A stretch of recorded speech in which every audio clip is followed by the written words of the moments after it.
আমার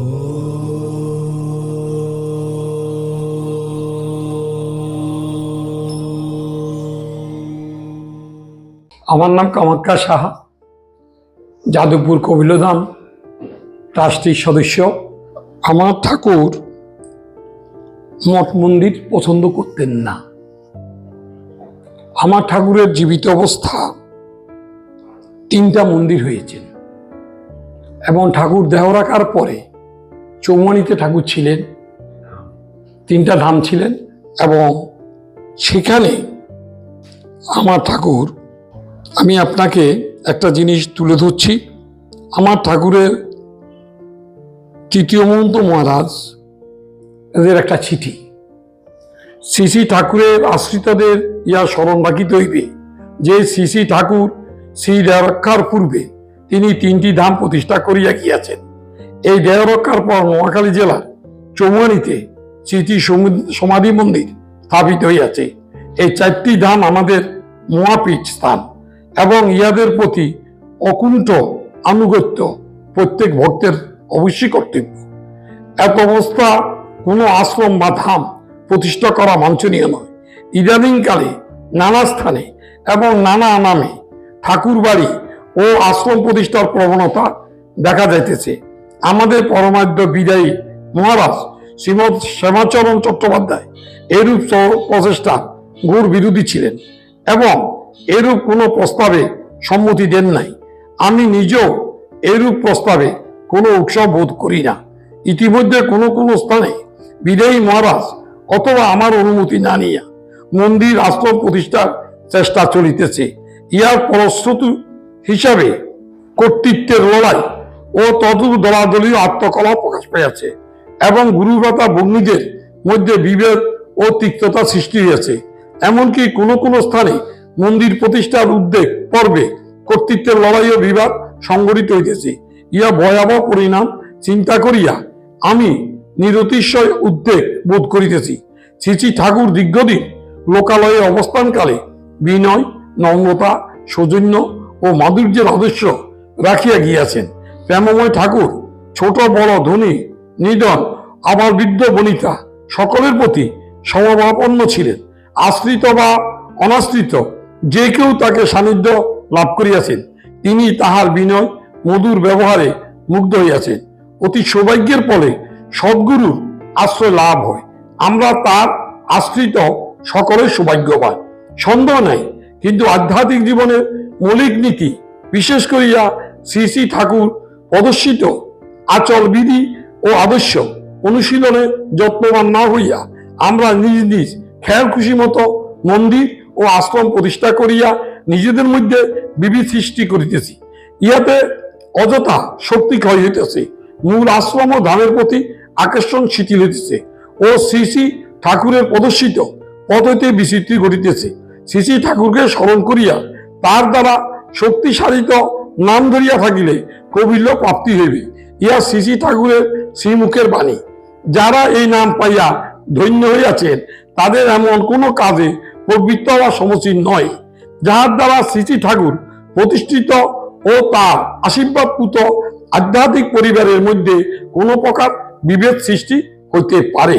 অতএব শ্রী কবিলনাথের মহন্ত হিসাবে আমি সমস্ত গুরুবাতা ও গুরু ভগ্নীদের নির্দেশ দিতেছি যে স্থানীয় ভক্তরা সুযোগ ও সুবিধা মতন সম্মিলিতভাবে শ্রী ঠাকুর প্রসঙ্গে আলোচনা, বেদবাণী, উৎসবাদী করিতে পারে, কিন্তু স্থায়ীভাবে কোনো আশ্রম বা মন্দির প্রতিষ্ঠা শক্তিক্ষয় না করিয়া শ্রী ঠাকুরের প্রদর্শিত আদর্শ অনুসরণ করিতে যত্নবান হন।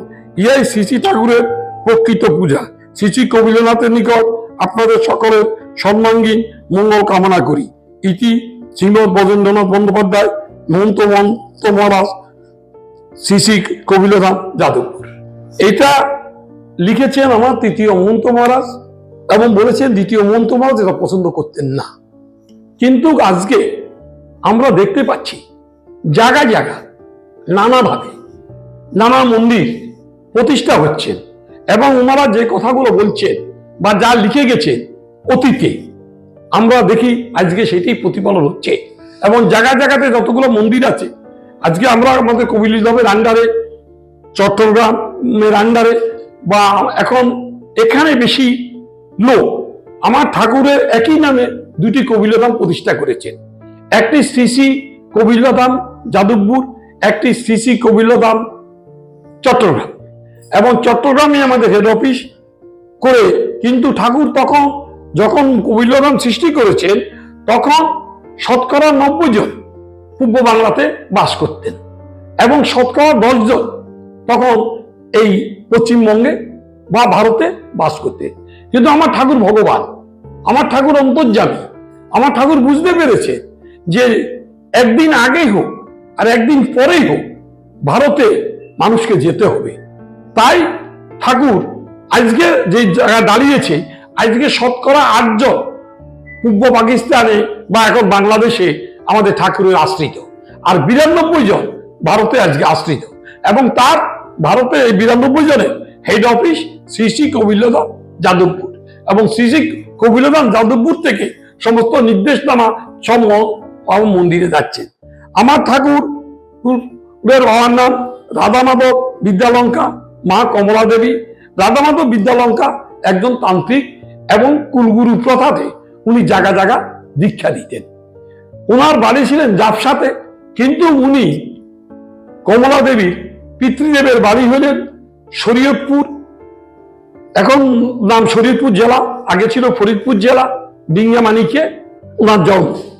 এবং আমরা দেখেছি ঠাকুর 1266 সালের মাঘী শুক্লা দশমীতে ডিঙ্গামানিকে রুনি নক্ষত্রে ফরিদপুর জেলা জন্মগ্রহণ করেন। এবং জন্মগ্রহণ করার পরে ঠাকুর ছোটবেলা থেকে আধ্যাত্মিক চেতনাতে ঠাকুর মগ্ন হয়েছেন। মগ্ন হওয়ার পরে কি করলেন, 10 এবং 12 বছর বয়সে ঠাকুরের গুরুদেবের আদেশে নির্দেশে ঠাকুর এখান থেকে চলে গিয়েছেন কামাখ্যা মন্দিরে। কামাখ্যা মন্দিরে উনি ঠাকুরের জন্য উনি সেখানে ধ্যান করতেছেন। এবং 10-12 বছর পরে ওনার গুরুদেব অনঙ্গদেব ওনাকে নিয়ে হিমালয় পর্বতে চলে গিয়েছেন। এবং আমরা জানি 10 নামী সন্ন্যাসী মতে, এবং এই যে আমি একটা শব্দ আগে বলেছি সদ্গুরু, এই সদ্গুরু আমার ঠাকুর সদ্গুরু। এবং ওনার গুরুদেবের নির্দেশে উনি তখন হিমালয় পর্বতে গিয়েছেন, এবং যখন ওনারা সন্ন্যাস নিয়েছে তখন উনি পিণ্ডি দান করার পরে ওনার কিন্তু আর কোনো বংশ নেই। তখন উনি কিন্তু রাম ঠাকুরের বংশ ছিল 10 বছর বয়স পর্যন্ত। কিন্তু যেদিন উনি সদ্গুরুর আশ্রিত হয়ে, অনঙ্গদেবের আশ্রিত হয়ে উনি ওনার ধ্যান জ্ঞান দিয়ে উনি যখন হলেন, তখন উনি হলেন কবিন্দ্রনাথ। আজকে আমরা পুজো করি কবিন্দ্রনাথের, কিন্তু তারপরে উনি আধ্যাত্মিক চেতনাতে এমন জায়গা গিয়ে উনি পৌঁছেছেন যে উনি নিজেকে নিজে বলেছেন আমি সত্যনারায়ণ। সত্যনারায়ণ নির্বংশ, সত্যনারায়ণের কোনো বংশ নেই। কিন্তু যে আমি যে মন্দিরগুলোর কথা আপনাকে বলেছি, যেমন ডিঙ্গামানিকে যখন প্রথম মন্দির হয়, সেই মন্দিরে প্রতিষ্ঠা করার জন্য এবং পটটা পাঠিয়েছিলেন তখন চৌমুহানি শচীন্দ্র ভক্ত এবং যারা রান্নাঘরের কর্মী ছিলেন। ঠাকুর বাড়ির ওনার যারা ভাতৃপুত্র বা যারা ছিলেন তাদেরকে উনি পছন্দ করেননি। উনি বলেছিলেন সেখানে এক ভদ্রলোক আছেন, ওনার নাম হলেন কি সাহা, লালমোহন শাহ। লালমোহন শাহকে নির্দেশ দিয়েছেন যে লালমোহন শাহর নির্দেশে সেখানে উৎসবাদী হবে। তখন সবাই চৌমুনি উৎসবে যাবেন, সবাই সেখান থেকে নরেন্দ্র ভূঁইয়ার বাগান বাড়িতে, উপেন্দ্রবাবুর বাগান বাড়িতে ঠাকুরকে প্রণাম করতে আসছেন। ঠাকুরকে যখন প্রণাম করতে আসছেন, এসে বলছেন যে বাবা আপনি যাবেন না? ঠাকুর বলছে আমি যাব না, তোমাদের কে বলেছে? আমি তো তোমাদের সঙ্গেই আছি। তখন বুঝে দেওয়ার পরে সবাই চাঁদপুর গেল, স্টিমারে করে ডিঙ্গামানিকে তারা গেল। যাওয়ার পরে সেখানে উৎসব হলো। ওনার ভাতৃপুত্র মহেন্দ্র চক্রবর্তী, গিরীন্দ্র প্রসাদ চক্রবর্তী তারা বাড়ির লোকদের বলল যে কেউ ওখানে সোনা কাকা চাই না, এখানে ঠাকুর বাড়ির কেউ কিছু করুক। সেই জন্য সেকেই কর্তৃত্ব দিয়েছিলেন লালমোহন শাহ, এবং চৌমুনি থেকে ওই শচীন্দ্র ভক্ত এবং ওনার যারা ছিলেন হীরা সাধু যারা ছিলেন তারা নেতৃত্ব দিয়েছিলেন। এবং আজকে ডিঙ্গামানিক মন্দিরে সেবায় নিযুক্ত করেছেন ঠাকুর, যে গিরীন্দ্র প্রসাদ শান্ত শিষ্ট তাকে প্রথম সেবায়িত তৈরি করেছেন ডিঙ্গামানিকের, কিন্তু তিনি কোনোদিন নাম দেননি। তারপরে উনি দিলেন কাকে? মহেন্দ্র চক্রবর্তীকে। ওনার দেওয়ার পরে আরো যখন আমার মাতৃপুত্র মহেন্দ্র চক্রবর্তী। কিন্তু মহেন্দ্র চক্রবর্তী একটা বই লিখেছেন কিছুদিন পূর্বে, সেই বইতে আপনারা দেখবেন শ্যামাদার উর্মিত কথা। সেই শ্যামাদার উর্মিত কথাতে উনি একটা লিখেছেন মুখবন্ধতে। কি লিখেছেন? উনি লিখেছেন, আমাকে কবিল্লধামের তৃতীয় মহন্ত মহারাজ প্রচন্ড বাবু আমাকে দীক্ষা দিয়ে, আমাকে নাম দিয়ে, আমাকে রামমণ্ডলীর সদস্য করেছে এবং আমার জীবন শুদ্ধ হয়ে গেল। কিন্তু আমরা তারপর পরে অনেকেই বলছে, আমরা এক কথা আগ থেকে বলছি, কবিল্লধাম থেকে আমরা একটা কথা বলছি, ঠাকুরের আমরা পুজো করি সত্য, আমরা রাম ঠাকুরের পূজা কিন্তু কেউ করি না। আমাদের যে কোনো বাড়িতে যে কোনো পট আছে, কিসের পটে পুজো করি? আমরা হয় কবিল্লনাথে পুজো করি, না হলে আমরা সত্যনারায়ণে পুজো করি। এবং কবিল্লনাথ এবং সত্যনারায়ণ ওনারা সদ্গুরু, এবং সদ্গুরুর কতগুলো নিয়ম কানুন আছে। আমরা দেখেছি একবার ঠাকুর কুম্ভের মেলাতে গিয়েছিলেন, সেখানে কুম্ভের মেলার হেড ছিলেন বিজয়কৃষ্ণ গোস্বামী। বিজয়কৃষ্ণ গোস্বামী ধ্যানস্থ হয়ে বসে আছেন। দেখেন কুম্ভ মেলা এলাহাবাদে এক কোণাতে অনেকগুলো লোক একটা সাধুকে মারতে যাচ্ছেন। সেই সাধু বলছেন কি, কলির যুগে মানুষের এত নাম নেওয়ার সময় নেই, চলতে চলতে ফিরতে ফিরতে যদি নাম নেওয়া যায় তাতে মানুষের মুক্তি হবে। তখন অনেকগুলো সাধু বললেন, এ বেটা বলে কি, আমরা এত কষ্ট করতেছি। তখন তারা সোট বল্লম নিয়ে ঠাকুরকে মারতে গেলেন। ঠাকুরকে যখন না মারতে গেলেন তখন ওনার ধ্যান ভেঙে গেলেন। বিজয়কৃষ্ণ গোস্বামী ছুটলেন, ছুটতে ছুটতে সেখানে গিয়ে পেলেন। পাওয়ার পরে বললো যে, হে তোমরা আস্তে, তোমরা কি করছো? বলছে, এ বেটা বলে কি? উনি বলছেন কি? তখন বলছে, কি বলছেন? বলছে, কলির যুগে এত কিছু করার মানুষের নাই, শুধু নাম করলে মানুষ মুক্তি পাবে। তখন বলছে, শোনো, তোমরা যাকে মারতে উদ্যক্ত হয়েছ, আজকে এই কুম্ভের মেলাতে যে 2-4 সদ্গুরু এসেছে তার মধ্যে অন্যতম এই শ্রীরাম ঠাকুর। তাদের মধ্যে অন্যতম আমার ঠাকুর। যে কথা আমরা বলি, কোনোদিন অন্য নিয়েছেন কিনা। এবং উনি যখন ফেনীতে ম্যাজিস্ট্রেটের কাজ করতেন তখন একদিন দেখলেন আমার ঠাকুর শিব চতুর্দশীতে চন্দ্রনাথ মন্দিরে উৎসব হয়। সেদিন ম্যাজিস্ট্রেটের স্ত্রীকে নিয়ে যাচ্ছেন গাড়ি করে চন্দ্রনাথ মন্দিরে পুজো দিতে, কিন্তু বাড়িতে ওনার বৃদ্ধ মা ওনার ছেলে মেয়েকে রেখে গিয়েছেন। ছেলে মেয়েকে রেখে গিয়ে যখন ঠাকুর যাচ্ছেন, দেখেন ওই গাড়ি আগে আগে একটা লোক দৌড়াচ্ছেন। ঠাকুরকে ডাকা হয়তো পাঁচু নামে। দৌড়াতে যখন যাচ্ছেন, ওনারা কি আর পুজো দিবেন, তা আমাদের মাথা গরম হয়ে গেল। পাঁচু আমাদের আগে আগে দৌড়াচ্ছেন। কোন রকমে পুজো দিয়ে ওনারা ফিরে আসলেন। ফিরে আসার পরে গেলেন মায়ের কাছে, মা তোমাদের খাওয়া দাওয়া হয়েছে? বলে, হ্যাঁ, একটু আগে তো পাঁচু আমাদের খাইয়ে গেছে। ছেলেদের জিজ্ঞাসা করলেন, কিরে বাবা তোরা খেয়েছি? বলে, হ্যাঁ, দাদু তো আমাদের খাইয়ে গেছেন। তখন দিয়ে ওনার মিসেসকে নিয়ে ঠাকুরের ঘরে গেলেন। ঠাকুরের ঘরে গিয়ে দরজা নামছেন, দরজা খুলছে না। দরজা ভেঙে ওনারা ঢুকলেন। ঢুকার পরে দেখেন বিছনার উপরে এক হাত উপরে মশারি টাঙানো ঠাকুর ধ্যানস্থ আছেন। তখন উনি পড়লেন ঠাকুরের চরণে, বাবা তুমি আমাদের ক্ষমা করো। ঠাকুর হাত জোড় করলে বললেন, মা, মার কাছে কখনো ছেলে অন্যায় করতে পারে, কিন্তু ছেলের কাছে কি মা? আর তুমি তো আমার মা, আমি যা করেছি মা তোমার জন্য করেছি। তখন সেখান থেকে আরম্ভ হলেন এই ওনার প্রচার এবং খেলা। একদিন উনি ফেনীতে রাত্রি হলে উনি বেরিয়ে যেতেন। এক মরা বলে কাকে, তারা মিষ্টি পায় না, তাদেরকে পূর্ববঙ্গে বলা হয়তো ময়দা। তারা মিষ্টি তৈরি করতেছেন, দেখে খড়ম পায়ে দিয়ে এক ভদ্রলোক ডেলি চলে যাচ্ছে। তাহলে এই লোকটা কে? একদিন ওর পিছন পিছন গেল, যাওয়ার পরে দেখে একটা কালী মন্দির আছে, কালী মন্দিরে যাওয়ার পরে দরজাটা খুলে যাচ্ছে এবং সেখানে আগুনের ফুলকা জ্বলছে, আগুনের ফুলকা জ্বলছে, তার ভিতরে উনি ঢুকছেন। যখনই ঠাকুর ঢুকেন দরজা বন্ধ হয়ে যায়। একদিন গেল, এর পরের দিন আবার মরা পিছন পিছন গেল, ঠাকুর কি করেন? সেদিনও গেল, যাওয়ার পরে যখন আসার সময় মরা বলছে যে আমি দেখে ফেলেছি। বলছে তাহলে তুই অন্ধ হয়ে যাবি। বলছে ঠাকুর এটা কি বললে তুমি? বলছে তুই তো সবাইকে মরার পেট সবাইকে বলবি, বলে কাউকে যদি তুই বলিস তাহলে তুই অন্ধ হয়ে যাবি। এখন মরার পেটে তোর এসে কথা বলছে।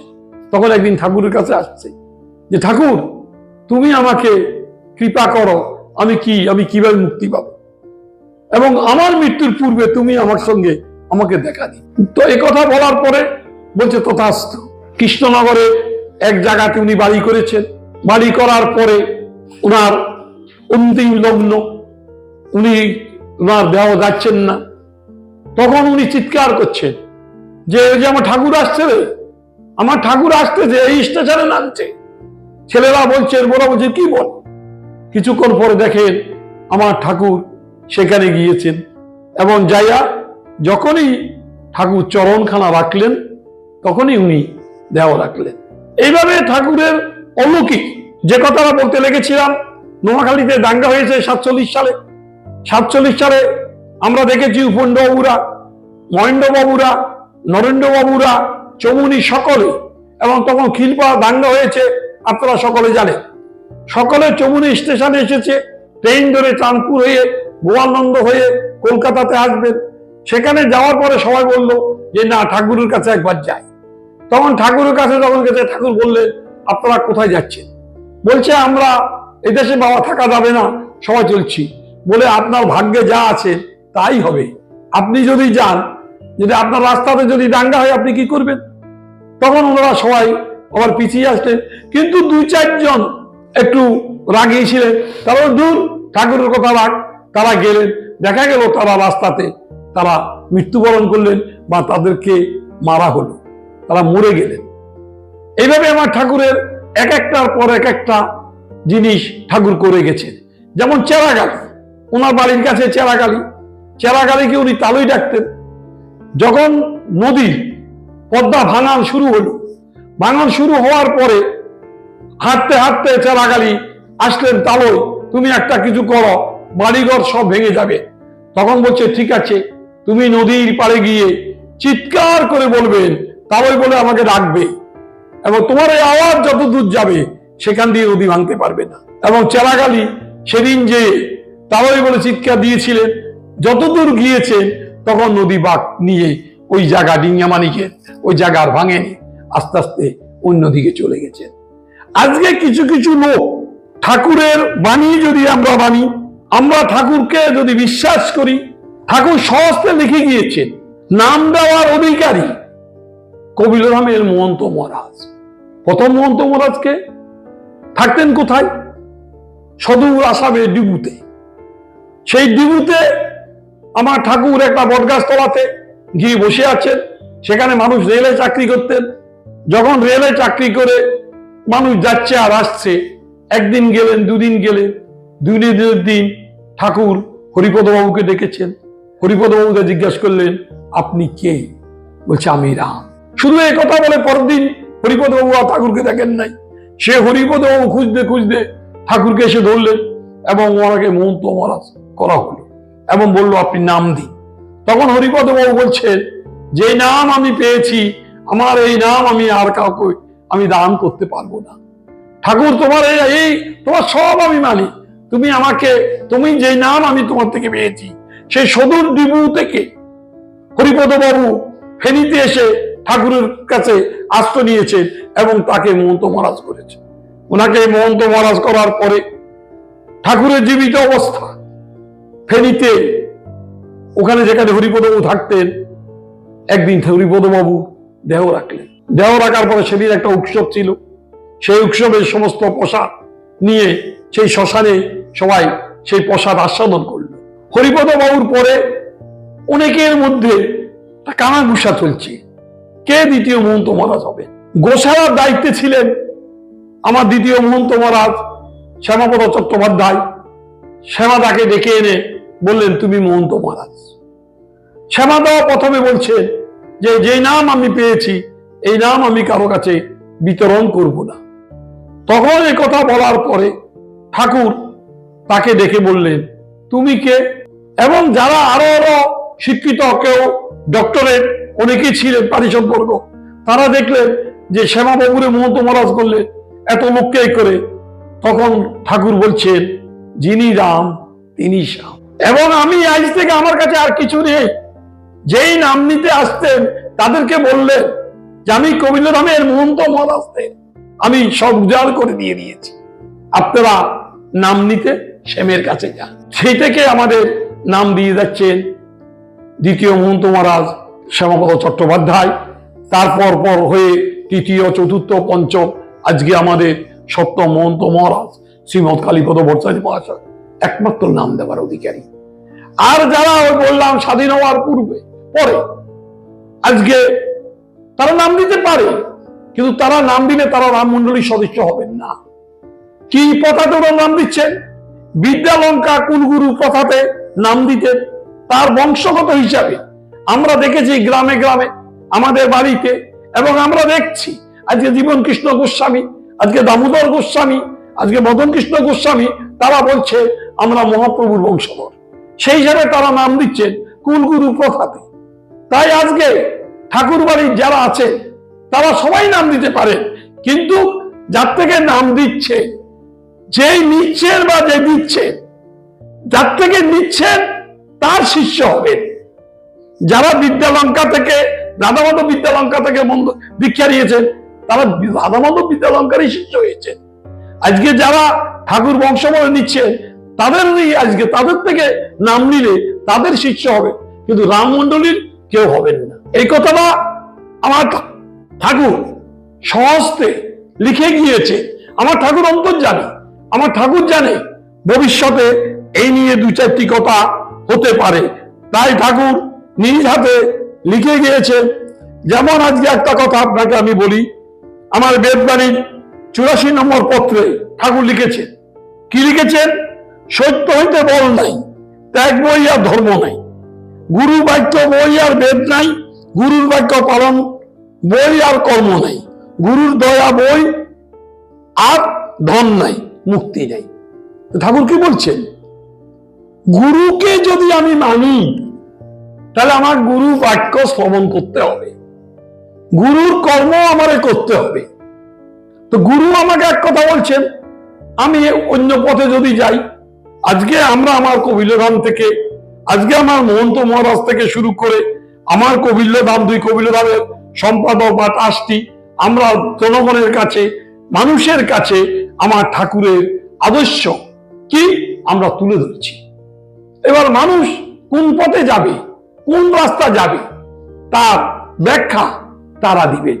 সেদিন ঠাকুরের পারিষদ বর্গ ছিলেন ফণী মালাকার।